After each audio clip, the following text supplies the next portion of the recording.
Parang kailan lang, kasama pa naming mamasyal ang aming mami. Tuwang-tuwa siya pag niyayaya ko siyang mamasyal. Ibabalita niya agad yan kay daddy na mamamasyal daw kami kasama sila. Halos di na nga makatulog si mami sa sobrang excited. Nauuna nga yan magbihis at kinakato kami kung anong oras daw aalis. Si mami ko kasi may sakit na depression. May marinig lang siya na hindi maganda o sa tingin niya inaapi ang kanyang pamilya. Mag-iisip at mag-iisip na siya hanggang sumabog na siya at hindi na makatulog. Mapapansin ko na agad sa kilos niya pag siya'y nag-iisip, pumupulong-pulong at nagsasalita mag-isa. Kaya ayoko siya may maririnig na problema siya. Hindi niya kaya kasi itong i-handle at dinidibdib niya ito hanggang magkasakit na uli siya. Taon-taon na lang bumabalik ang sakit ng aking mami. Kahit may maintenance na gamot ito para sa sakit niya, bumabalik pa rin pag nakakarinig siya ng hindi maganda. Kaya para maagapan, lilibangin ko siya.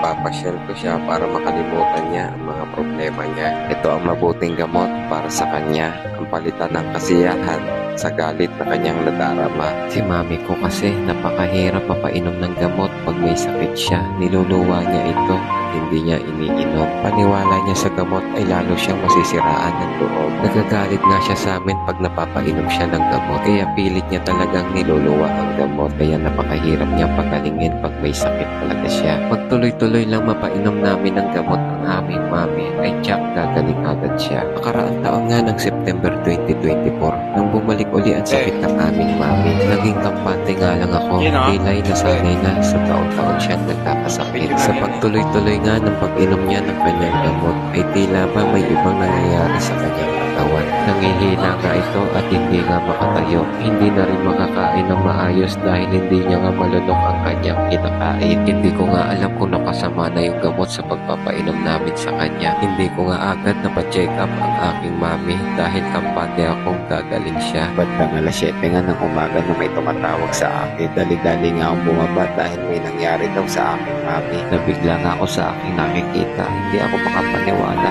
Totoo ba ito? Lumapit ako at sinisigaw ang pangalan ng mami ko. Pinakinggan ko nga ang kanyang dibdib. May naririnig akong mahinang tunog. Pag-asang may sasalba pa. Dali-dali nga naming isinugod ni daddy si mami upang i-revive na ng doktor. Umaasang madudugtungan nga ang kanyang buhay. Ginawa naman ng nurse at doktor ang kanilang kailangan gawin para ma-revive ang aking mami. Hindi na talaga kaya isalba dahil dead on arrival na si mami ko. Sa sandaling iyon, para bang huminto ang mundo ko. Hindi ko nga matanggap ang mga salitang narinig ko mula sa doktor. Umaasa pa rin akong may himalang mangyayari at may magsasabing nagkamali lamang sila. Ngunit habang lumilipas ang mga minuto, unti-unti ko napagtanto ang masakit na katotohanan. Wala na ang aming mami.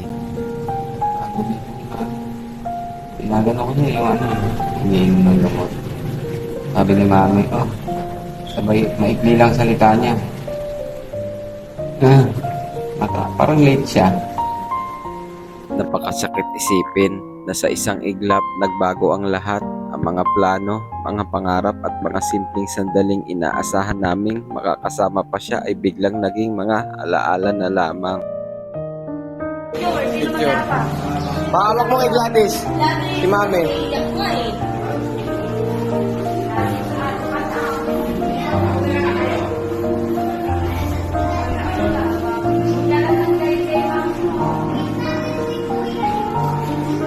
Hindi, mami ko. Mami. Kala ko di ako iiyak. Iiyak na pala ako. Hirap pala. Uli na.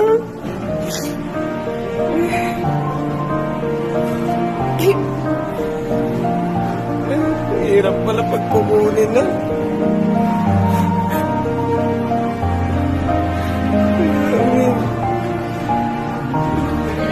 Ngunit sa gitna ng matinding lungkot, pinipili kong alalahanin ang lahat ng magandang bagay na naiwan niya sa aming buhay. Ang kanyang kabutihan, sakripisyo at walang sawang pagmamahal ay mananatiling buhay sa aming mga puso. Kung bibigyan lang ako ng pagkakataong bumalik sa nakaraan at makasama ko muli ang aking mami, may isang bagay akong gustong malaman. Gusto kong malaman kung ano ang kanyang pinakahuling hiling. Ano pa kaya ang mga pangarap na gusto niyang matupad? Mayroon pa ba siyang mga bagay na nais sabihin sa amin. Ngunit hindi na niya na iparating. Marahil tatanungin ko siya kung naging sapat ba ang pagmamahal na naibigay namin bilang kanyang pamilya. Kung naging masaya ba siya sa kabila ng lahat ng pagsubok na kanyang pinagdaanan. At kung mabibigyan pa ako ng isang pagkakataon, iyayakapin ko siya ng mahigpit at sasabihin ang mga salitang madalas nating makalimutan habang may oras pa. Mami, mahal na mahal kita. Salamat sa lahat ng sakripisyo mo para sa amin. Salamat sa bawat pagod, bawat luha, at bawat panalangin iniaalay mo para sa aming pamilya. Ngunit hindi na maibabalik ang nakaraan. Ang tanging magagawa ko ngayon ay tuparin ang mga pangarap na alam kong gusto niyang makita para sa amin. Ipagpatuloy ang mga aral na kanyang iniwan. Dahil kahit wala na siya sa mundong ito, ang kanyang pagmamahal ay mananatiling buhay sa bawat alaala, sa bawat tagumpay at sa bawat kabang na aking tatahakin. At balang araw, Mami, kapag muli tayo nagkita, marami akong kwentong ikukwento sa iyo. Mami ko, happy birthday sa iyo. Secret na nga, secret. Alam haba. Mami ah. Ang haba na miss ni Mami. Nanalo na si Mami ah. May nanalo na. Pinili niya lahat ng ano niya, hiling. Video mo baka Oo, binibidyoan. Mami ah. Sige, iwan mo Blow the candle.